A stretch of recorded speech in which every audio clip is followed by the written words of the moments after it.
Howdy and welcome. I'm going to show you how to apply for the Seasonal Employee Scholarship.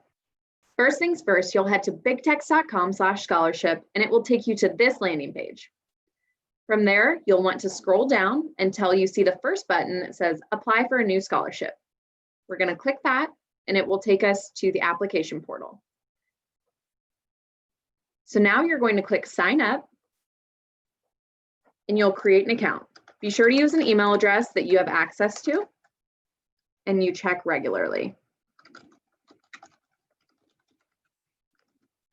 You'll create a password that meets all of the requirements and then click Sign Up. Okay, from here, you're going to click Create a Profile to get started. Then you'll be prompted with this question: are you planning to attend a Texas college, university, or trade school? This is a requirement of our program to be eligible for any of our scholarships, so please answer accordingly. If your answer is no, please know that it's going to prompt you to exit the application. If you're not sure whether you're going to attend a school in the state of Texas, as long as you're considering one, go ahead and say yes so that you can fill out the application. Okay, now we're going to fill out the basic profile information.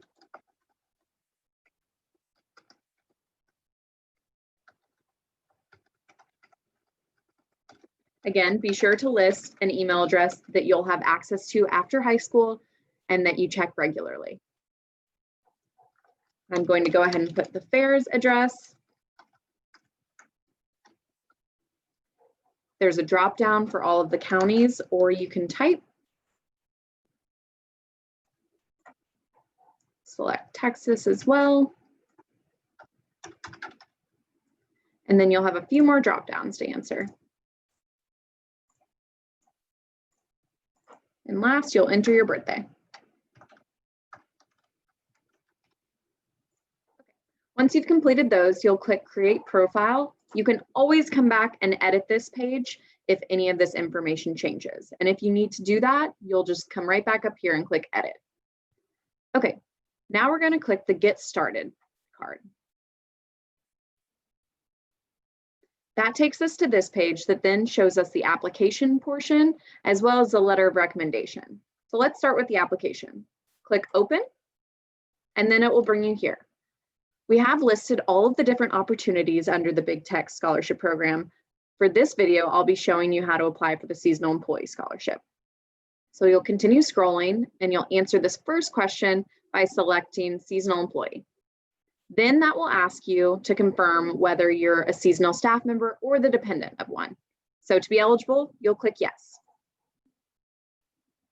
From there, it's going to ask you, are you the seasonal employee or are you the dependent of a seasonal employee?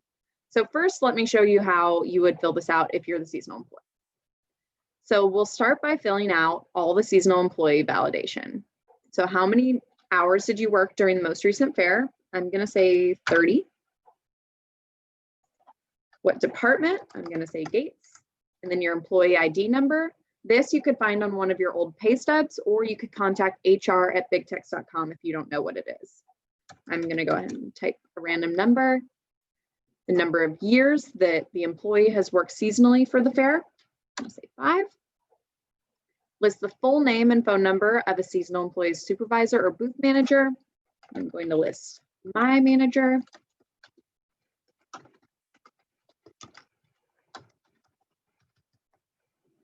And then the name of another fair official to be used as a reference. I'm going to list my phone number again. Okay, and then there's an essay that you'll write 300 words or less. You can either type directly in this box, or you can work on this outside of the application in like a Word document, edit it there, and then come back and copy and paste it into this box. It's up to you. So I'm going to put a placeholder here for now. Okay, and then it's going to ask you if you graduated high school in the last 5 years. If you say no, you'll go ahead and skip ahead, but let's go ahead and say that the answer is yes. So if the answer is yes, we're going to then fill out our cumulative GPA from high school. I'm going to say that I had a weighted GPA that was a 4.1. You can use your unweighted or weighted, whichever represents you best. It just needs to match what your transcript says. Okay, and then you're going to enter the number of students in your graduating class. If you were homeschooled or you had a different situation where they didn't rank, you can just do 1 out of 1. But for this case, let's say that there were 87 students in my graduating class and I was the 23rd. From there, you're going to upload a copy of your high school transcript or GED certificate. This can be a PDF format. You'll click select a file.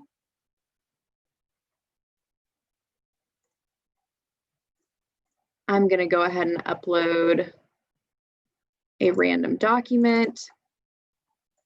Okay, then you'll type your high school name. I'll type mine.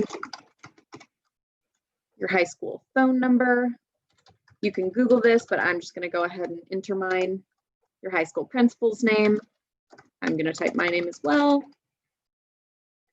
College information.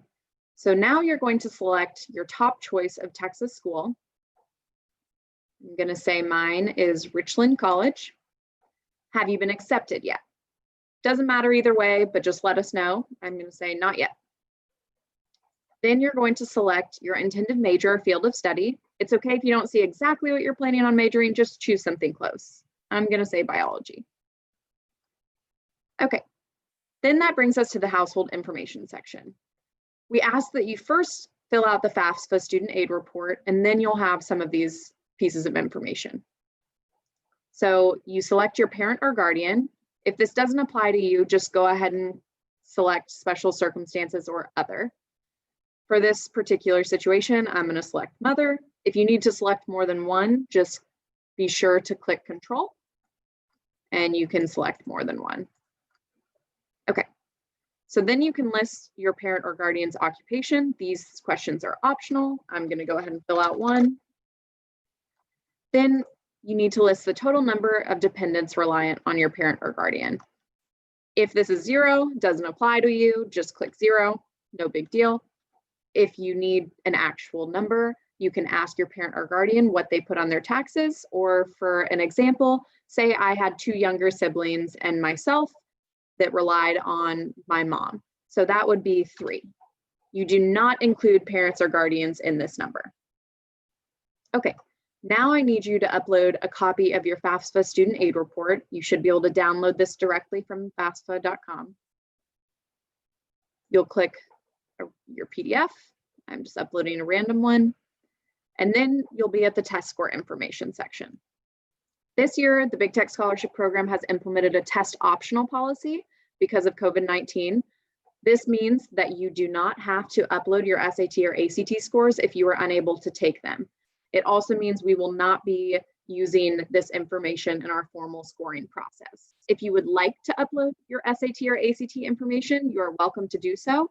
Just know again that it will not be formally scored. It will just be looked at to understand your overall academic performance. Okay, now you have this text box where you can fill in any of the awards you might have received or involvement in other activities, volunteer work, things like that. So I'm going to work in this outside of the application and leave a placeholder here for now. Then there's a box to list any other scholarships or aid you might have received. If you don't have any or don't plan on getting any others, go ahead and put NA. If you know you have a few scholarships, go ahead and list them out. Let's say I have the awesome student scholarship.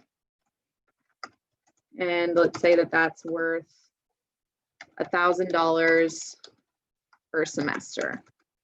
Let's say I also got the best employee award. And let's say that's $2,000 total. So that's just an example of how you can list those out on this text box. Finally, you'll come to the employment information section. This is where you can either click yes, you have a resume, and upload that there, or if you say no, you have the opportunity to type in any work experience that you have. So I'm going to leave a placeholder there as well.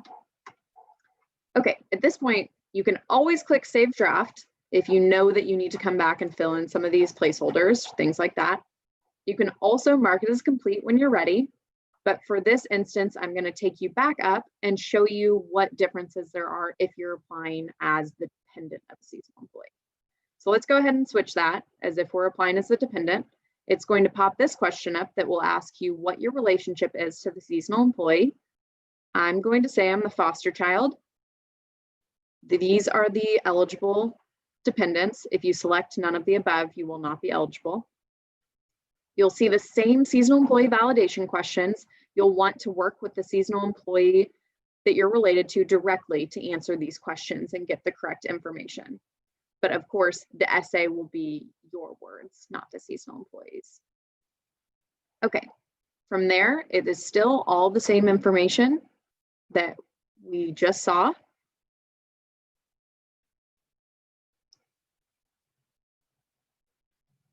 And now we're going to mark it as complete.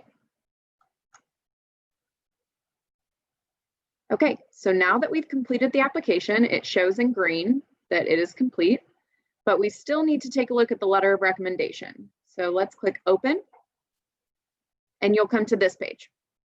So we require you to have one letter of recommendation, and you can also ask for two if you would like. You'll click this green new request button and fill in the information of who you would like to fill out your letter of recommendation. I'm going to put my supervisor. Be sure to list an email that they check regularly. It's also nice if you ask them in advance if they're willing to complete this recommendation for you, if they have the time to do it before the deadline, which is February 1st. Select your relationship with that person, the years that you've known them, their organization, their title or occupation.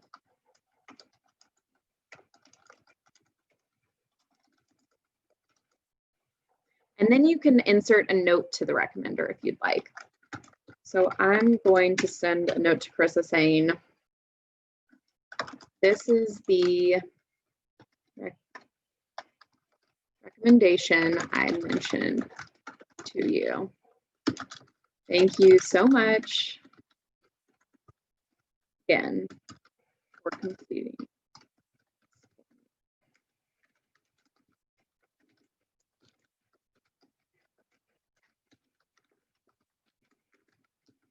Okay, so you can type whatever message you want there, or you can leave it blank, and it will send that along with information on how to complete the letter of recommendation.